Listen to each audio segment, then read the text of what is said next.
જય શ્રી કૃષ્ણ, જય ચેહરમાં. હું છું ગીતાબેન એચ દેસાઈ. ચેહર કિચનમાં આપનું સ્વાગત કરું છું. અને આજે આપણે બનાવીશું લસણિયા બટાકા.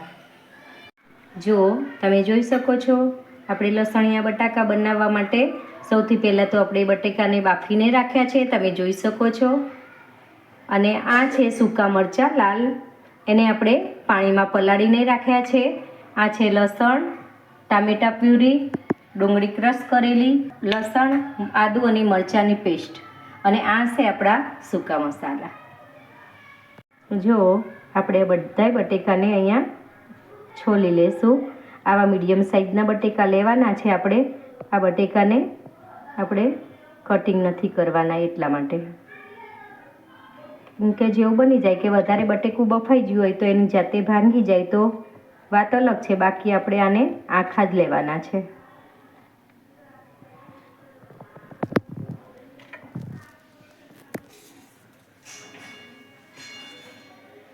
આવી જ રીતે બધા જ બટેકાને આપણે છોલી લેશું.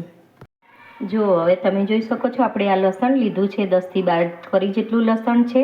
આ લસણને આપણે મિક્સરમાં ક્રશ કરવાનું છે.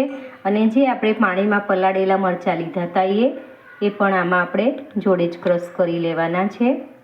આ મરચાંની આપણે ચટણી બનાવીએ છીએ તો લસણિયા બટાકામાં ટેસ્ટ એટલો સરસ આવતો હોય છે ને. આનું પાણી આપણે આમાં ઉપયોગમાં નથી લેવાનું, કારણ કે આ પાણી વધારે તીખું હોય છે. એટલે અંદર થોડુંક મીઠું એડ કરીશું અને 2-3 ચમચી જેટલું પાણી એડ કરીશું. હવે આપણે આને ઢાંકણ બંધ કરી અને ક્રશ કરી લઈશું. જો આપણે સૂકા મરચાં અને લસણને અહીંયા ક્રશ કરી દીધું છે. આવી રીતે આપણે અધકચરું ક્રશ કરવાનું છે. જોઈ શકો છો તમે.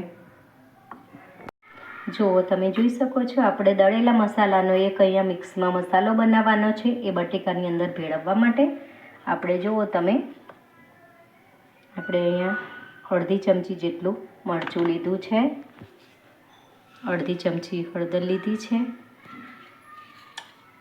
અડધી ચમચી જેટલો આપણે અહીંયા ગરમ મસાલો લીધો છે, અને અડધી ચમચી જેટલું આપણે અહીંયા ચાટ મસાલો લીધો છે. હવે આપણે આ ચારેય વસ્તુને મિક્સ કરી લઈશું. આની અંદર આપણે 2 ચમચી જેટલું તેલ ઉમેરવાનું છે. જોઈ શકો છો તમે, આપણે અહીંયા અડધી ચમચી જેટલું તેલ ઉમેર્યું છે. જુઓ, આવી રીતે આપણે મસાલો તૈયાર કરવાનો છે. હવે આ મસાલાને આપણે બટેકાની અંદર ભેળવી લઈશું વળવે હાથે.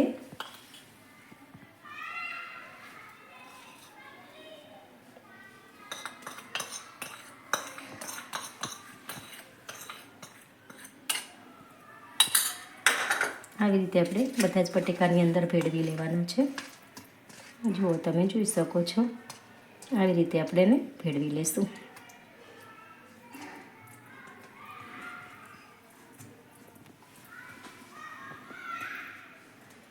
બરાબર આવી રીતે ભેળવીને મૂકી દઈએ. પછી હવે આપણે આને ગ્રેવીનો એવો વઘાર કરી લઈશું.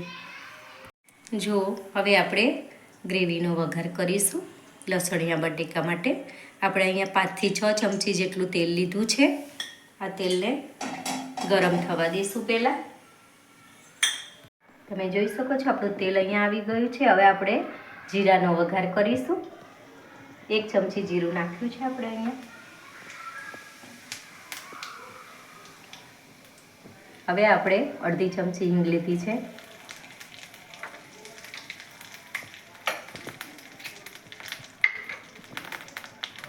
આપણે અહીંયા લીલા મરચાં અને આદુની પેસ્ટ લીધી છે.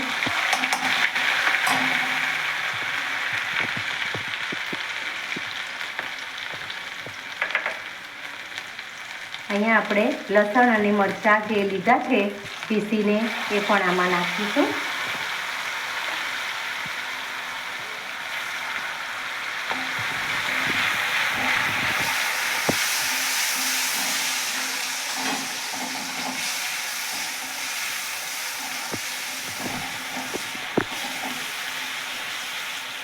હવે આપણે આની અંદર ડુંગળી નાખીશું.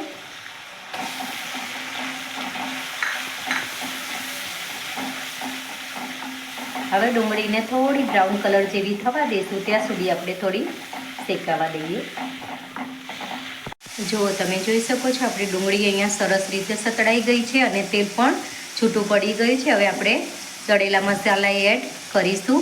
સૌથી પહેલાં આપણે આમાં હળદર નાખીશું. હળદર છે 1 ચમચી જેટલી. અહીંયા ધાણા જીરું છે 1 ચમચી જેટલું. આપણે મરચું લાલ અહીંયા ઓછું નાખવાનું છે, કારણ કે લીલું મરચું પણ આપણે આવી ગયું છે અને લાલ મરચાંની ચટણી પણ અહીંયા આવી ગઈ છે, એટલે મરચું થોડું ઓછું નાખ્યું છે, અડધાથી પણ થોડી ઓછી. અને હવે આપણે ગરમ મસાલો નાખી દઈશું અને આપણે અહીંયા સ્વાદ પ્રમાણે મીઠું નાખીશું. 1 ચમચી આપણે મીઠું લીધું છે. ને તમે જોઈ શકો છો આ બધા જ મસાલાને આપણે થોડીવાર કૂક થવા દઈશું. જો તમે જોઈ શકો છો આપણા મસાલા અહીંયા સરસ રીતે કૂક થઈ ગયા છે. હવે આપણે આમાં ટામેટાની પ્યુરી એડ કરીશું. અહીંયા આપણે નાના 2 ટામેટાની પ્યુરી કરી છે.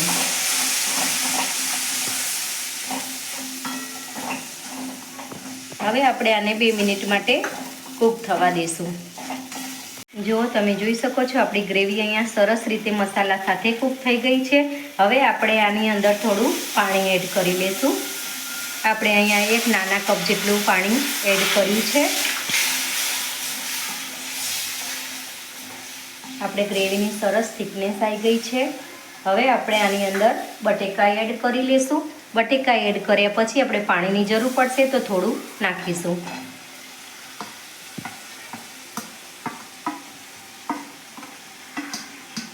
આ લસણિયા બટાકા ખાવામાં એટલા ટેસ્ટી લાગતા હોય છે ને, બહુ સરસ ટેસ્ટી લાગે છે. આપણે અહીંયા પાણીની જરૂર નહીં પડે.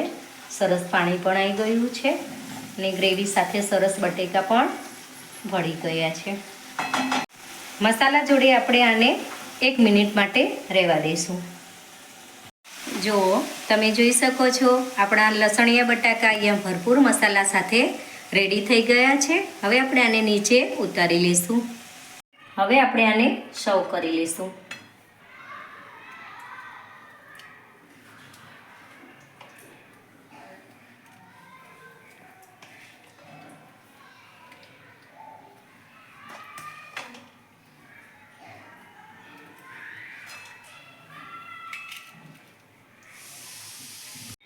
હવે આપણે થોડી કોથમીર એની ઉપર નાખી દઈશું.